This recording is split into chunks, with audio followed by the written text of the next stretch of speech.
Well, hello there and welcome back. My name is Stephanie Safarian, and you are listening to episode 225 of the Sustainable Minimalist Podcast, a twice weekly show about intentional and eco minimalist living. On today's show, we are discussing how to be happy in a culture that glorifies consumption. Now, the benefits of happiness are innumerable, right? Happy people are more helpful and less hostile and more productive. They also experience better health and live longer. Now, if you've been listening to this podcast for a while, you likely already know, and I mean know cognitively in your head, that happiness doesn't come from stuff, right? But even knowing this cognitively isn't necessarily enough amidst our consumerist culture, which of course tells us over and over again that happiness can be found in buying stuff, accumulating stuff, and in accumulating and focusing on money. I found this amazing quote as I was preparing for this episode, and it's by philosopher Roger Corliss.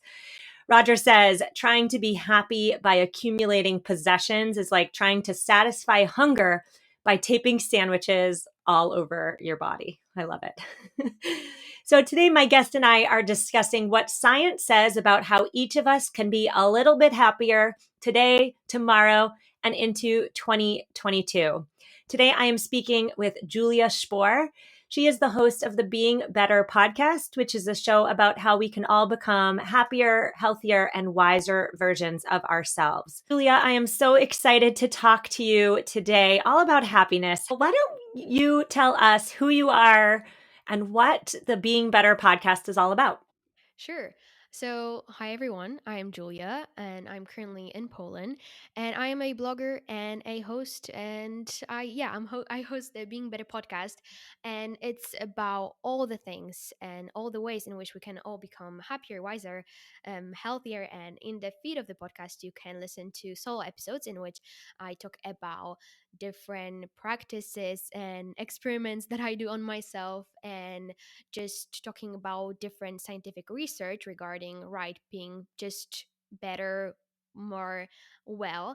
And also you can find interviews with different experts from different fields that can share their knowledge and their experiences and just give guidance. And the podcast has been my very I've been crazy about the show. It's been so nice to meet people from all over the world and learn about how people from really different walks of life, musicians and brain scientists and skydivers, how their definitions of well-being are the same and also how they differ in different ways. So yeah, it's been a great experience, and yeah, that's me. Would you consider yourself a happy person overall?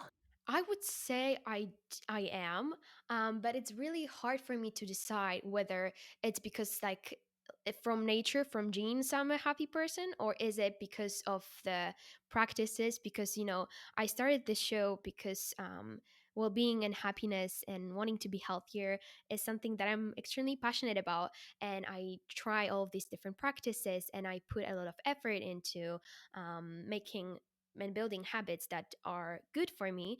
So it's hard for me to decide whether it's me that I made myself a happy person, or whether I was that.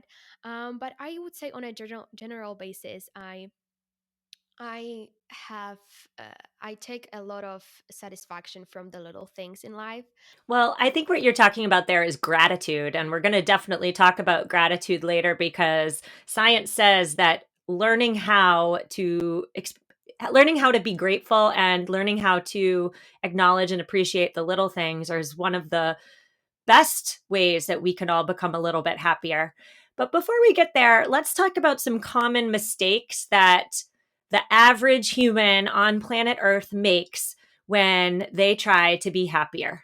What are some mistakes? Where do we focus our energies where we perhaps shouldn't? Sure. So, from my experience, from the experiences of the listeners, and from my friends' experiences, I know that we do make a lot of mistakes when it comes to our happiness. Um, because our minds constantly tell us what to do to be happier and feel better. But most of the time, our minds are wrong. And So we make these mistakes, but only because we don't know any better. I mean, you have to remember that our brains were not designed for happiness, but for survival. So things like our tendency to notice only the negative side of things, or our consumerist culture, are simply results of evolution, and what behaviors were needed for survival on the savannah. We just did not develop to be these happy and virtuous beings that want to work out all the time and eat healthy. It's actually quite the contrary. Our whole body and our mind is just like a machine that evolved to just crave foods that are high in calories, and that want sex and social status and possessions. And that's neither bad nor good. It's just is. So I would say the first thing that we get wrong about happiness is that most of us think that this is how we're supposed to feel all the time, and that is, that they think that this default state for a healthy person is just constantly feeling joy. And that's simply wrong, because it's impossible because of the way our brain is designed.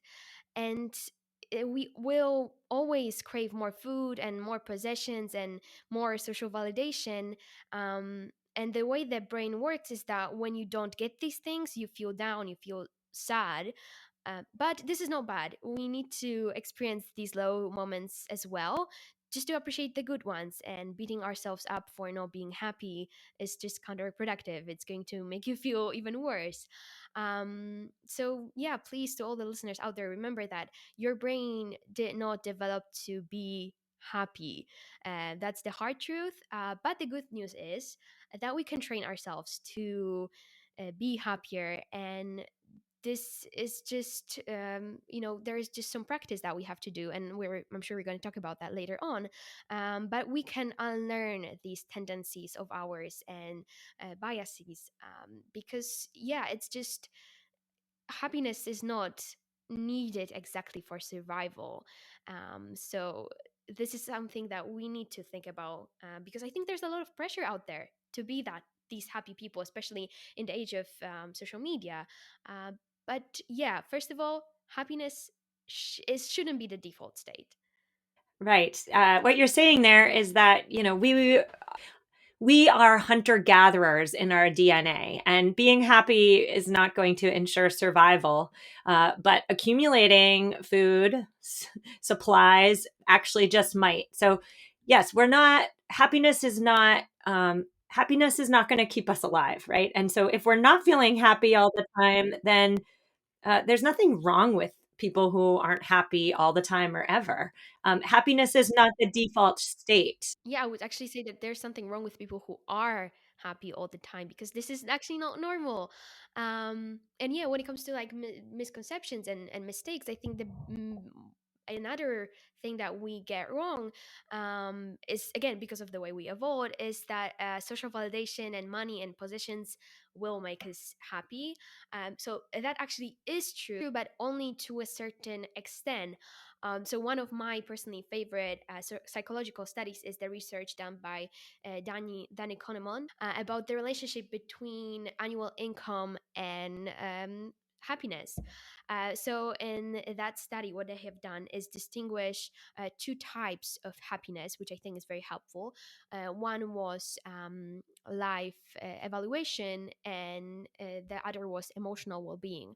So life evaluation is just how would you rank your life from, in a scale of 1 to 10, and the other was just the how often you experience pleasant emotions. So what they found is that when plotted against annual income, life evaluation rises steadily and keeps rising. However, emotional well-being, it rises with income, but only to a certain degree, and there's no further progress beyond an annual income of about $75,000 per year. So the study is concluded that high income buys life satisfaction, but not happiness, and that low income is associated with both low life evaluation and low emotional well-being. And so what we need to kind of keep in mind is that sure, possessions and money are important, but after all your basic needs are met, money is not going to change a lot when it comes to your emotional well-being. So it's like the big question: does money buy happiness? And I would say, life evaluation comes from comparison, right? So when we have more money and more money and more money, and we can compare to the growing number of people who are less rich and less kind of successful than we are, then yeah, our life evaluation is going to keep growing. But after a certain point, we cannot, our emotional well-being will not change. So I would say this is something that a lot of people don't know about.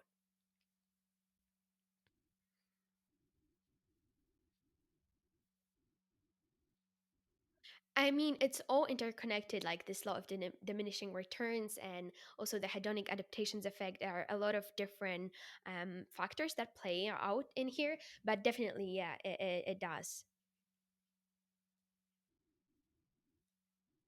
Hedonic adaptations effect. So it's similar to the law of diminishing returns, but basically, the law of diminishing returns, it describes the phenomenon that after a certain point, further investments or efforts will not increase your expected returns. So it plays out a big role in happiness for sure.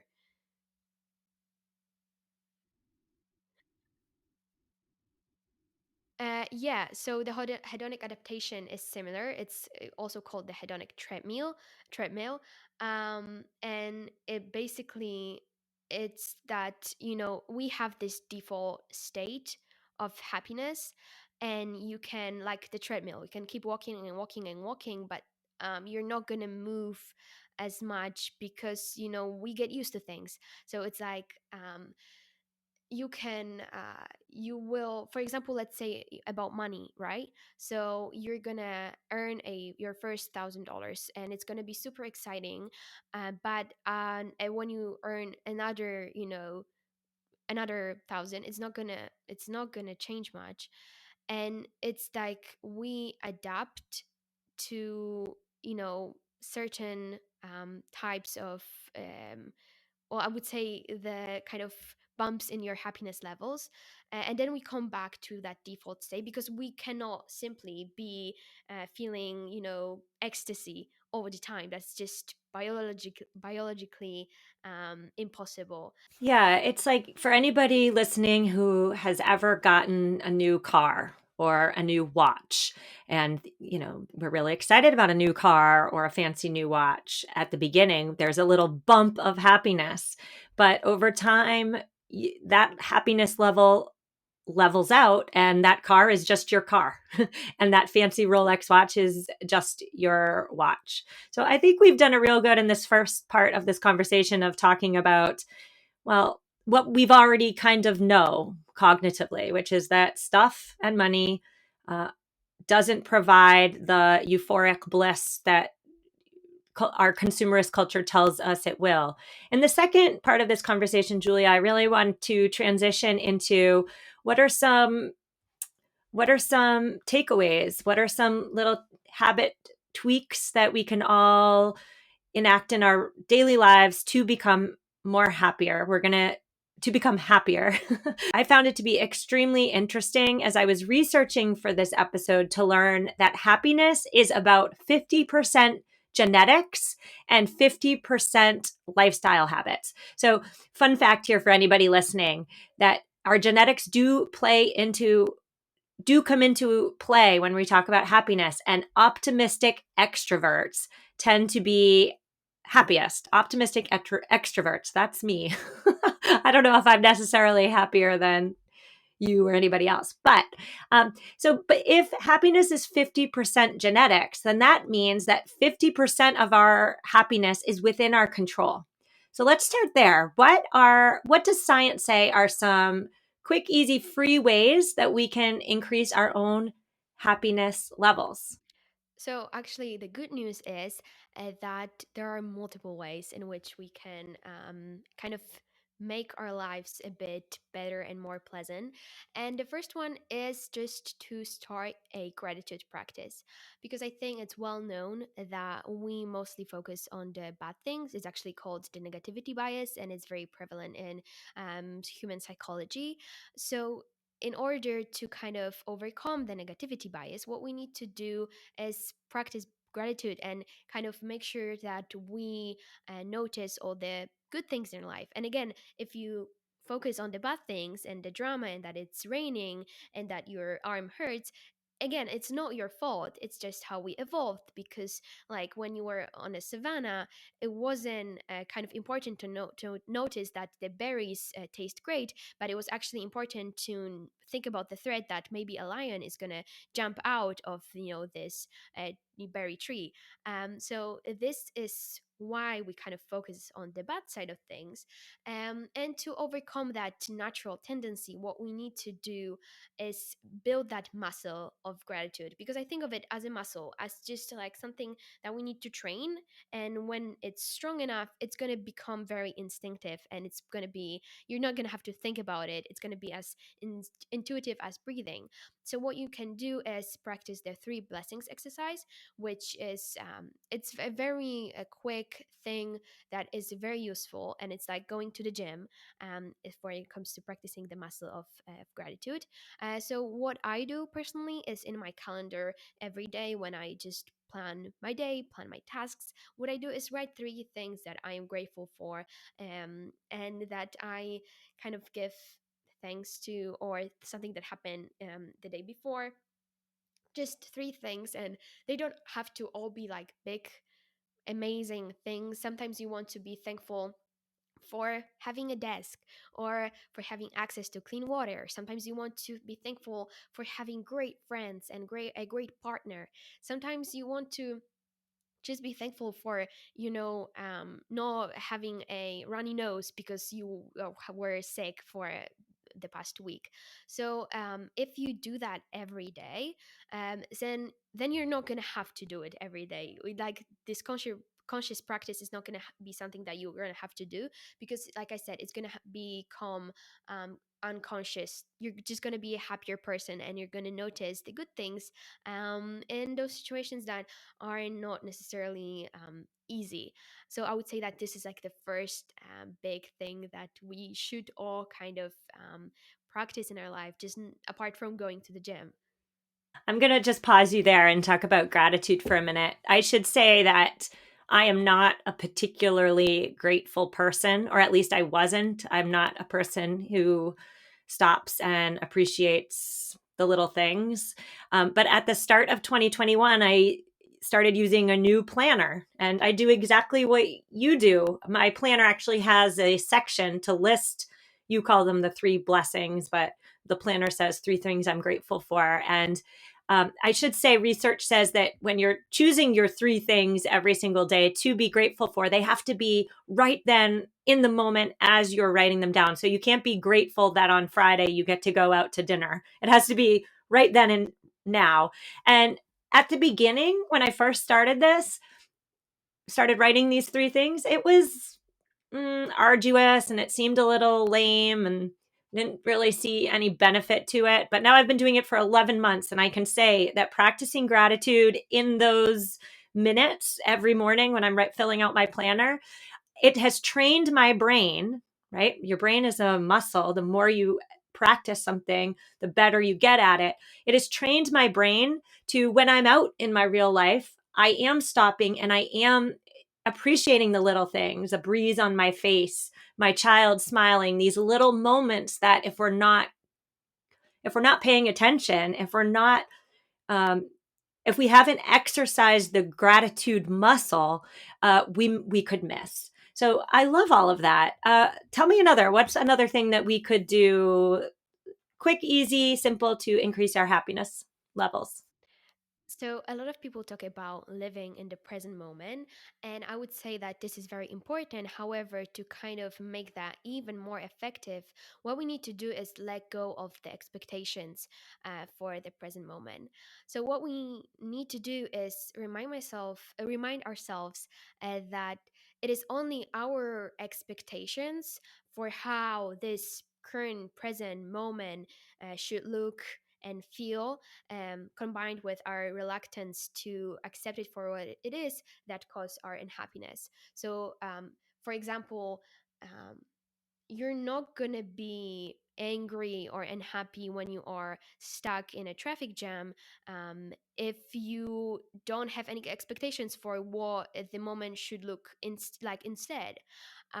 So expectations and attachment is something that a lot of Buddhists talk about, and this is something that I really found very helpful. Is that we need to let go of attachment and attachment to expectations, for how our life should be, for how I should feel, for how my relationship should be, for just my overall well-being. These expectations are actually what makes me unhappy. So very often, my expectation for that I should be happy right now is making me unhappy, and I find that really kind of funny in a way, you know. So yeah, be in the present moment, and also be present enough to notice that you may have some sort of expectations, and really try to live a life of accepting the moment as it is without really trying to change it, because then you can find yourself like in this stoic Buddhist state of bliss, of accepting and of being happy no matter what it is, because most of the time it's not under our control, what how our life is, and the situations that we are confronted with. So that would say is like my second really easy thing. I think it's not really hard to try. Actually, that answer really speaks to me. Just the other day, I was talking with a friend and I was explaining the phenomenon that I often experience, which is I know cognitively I should be appreciating every moment with my daughters as they're young. However, not every moment is all that great. And a lot of times I am feeling like, let's rush this along. As soon as they're older, they'll be more independent. They'll whine less. They'll get along better. Whatever is going on in the moment, I say, let's just move this moment along. Let's move these stages along. But then I think to myself, well, wait a minute. They're only going to be young once. Like I should be enjoying this time. And then I feel guilty and bummed out. And then I definitely don't feel happy because I'm, first of all, not enjoying the moment. And then I'm feeling guilty for not enjoying the moment. And so I like what you're saying there. What you're saying is let go of any expectations. Like I have the expectation that um, every moment of having young children should be this idyllic, wonderful experience. And that's not necessarily true. That's an expectation I have on myself. And I should actually, if I'm going to take my own advice as a host of this podcast, I should allow myself to fully experience every moment, the good, the bad, and not put guilt on myself to have a different experience. So, this episode is about how to be happier in a culture that glorifies consumption. So, I do want to talk about spending money, and I do want to talk about shopping in the final part of this conversation. And, we all know that shopping for stuff doesn't make us happier in the long term, original aside from that original dopamine boost, right? But what I did find interesting as I was researching for this episode is that shopping for someone else does indeed make us happier. And that's because in those instances, the shopping is less about the item you buy and more about nurturing the relationship. So I have to ask you, Julia, what does science say about the importance of nurturing those fewer but higher quality relationships in our lives? Sure. So when it comes to that research that you found that shopping for ourselves is not, it doesn't make us as happy as for other people. It's actually also one of my favorite study. This research was done by Elizabeth Dunn and Lara Atkins, and their study explores how employees at this Boston-based company spend their profit sharing bonus and how that impacted their long-term happiness. Also in another study, they showed how spending as little as $5 over the course of a day on another person led to increases in happiness. So, in other words, people don't need to be wealthy and donate hundreds of thousands of dollars to charity to experience these benefits of pro social spending. Just those small changes, a few dollars, can really make a difference. And it's again, it also ties back to the law of diminishing returns, and also the hedonic adaptations effect. We just get used to things, and when we spend money on other people, we don't have anything to get used to. So we have that benefit of shopping, that joy of acquiring something without kind of getting used to that thing being in our life. So especially when we love someone and when we buy them a gift, it makes us so happy to see that they are happy. Like for me, the best part of Christmas is watching people open my gifts. I think a lot of people can relate to that. So in this way, spending money on other people really is great. And it's like this is another tip, that if you are next time you are in a restaurant and you can buy something for your friends, like it might be actually better for you than just for them. So try that out. But your second question was about having fewer but higher quality relationships. So I think that this is something very important. Um, so what we need to think about when it comes to our happiness is the people we spend the most time with. So like my favorite quote, or like favorite rule, or like this law, maybe it's like a better way of saying it's that you are the average of the 5 people you spend the most time with. So you need to think what those 5 people are in your life, what type of values they have, what things they talk about, what are their habits. And you have to think about if you want to be like and think like and feel like those people. So I am not saying that now you should kind of just pick who you spend time with, but this is very important for me, especially. I noticed that in my case, when I am surrounded by people who are, for example, insecure, or people who are very well, not living in the present moment, and they're really focused on just validation and possessions, I become like them. And it's again, it's just our nature. We just mirror things from our environment, because we want to kind of fit within our society. But it is important to rethink those people that you have in your life. So, in this way, having fewer, however, higher quality relationships can be very, very helpful when it comes to your happiness. So, I really, really recommend to anyone listening, rethink those 5 people you spend the most time with, and how like them you are, and if you want to be like them. Julia, my final question has to do with spending money. It's inevitable. We're all working to have money, to spend money. And research says that when we do spend money on ourselves, we should spend it on experiences. Why is that? So, again, not to be boring, but again, it ties back to the law of diminishing returns and hedonic adaptations. So, it's really easy to, become used to those possessions. And it's when it comes to the law of diminishing returns, it also talks about that it gets increasingly harder to get the same results, right? So you can be for example, for a person that is having like this sedentary lifestyle and they start going to the gym, they will quickly see results almost immediately, and they start losing weight. Um, and the return on that effort will be high. But as they spend more time in the gym, the marginal increase in their fitness will begin to get smaller and smaller, and they will need to increase the duration and the frequency and the intensity of the workout, or in other words, increase the effort to get the same result.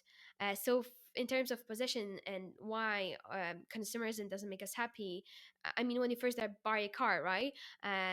That brings you a lot of joy. But when you are a person that has a lot of things, and you have designer clothes and a big house and a jacuzzi, then that new car will not give you that satisfaction. Um, and this is why spending money on experiences is better. You will not get used to them because experiences are almost always different from one another. So investing in different experiences, especially experiences with people you value, and investing in their happiness as well, as we talked about earlier, it is great because you will have that um, spark of joy that will be probably long lasting, because you will also invest in memories. So when it comes to buying possessions, you get happiness, but it's only like immediate happiness.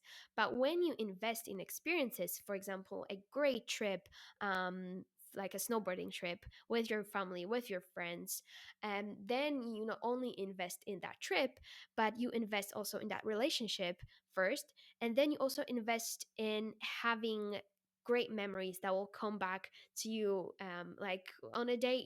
I love kind of scrolling through my phone, scrolling through my photos, and reminding myself that, wow, I've been on this great vacation one time, and that was so much fun. And then I just send that picture to the friend that I've been with, and I will just say, remember that it was so great. And actually I can still experience those pleasant emotions as I felt on that trip. So in that way, experiences are actually much more valuable because you can experience this hit of happiness actually multiple times.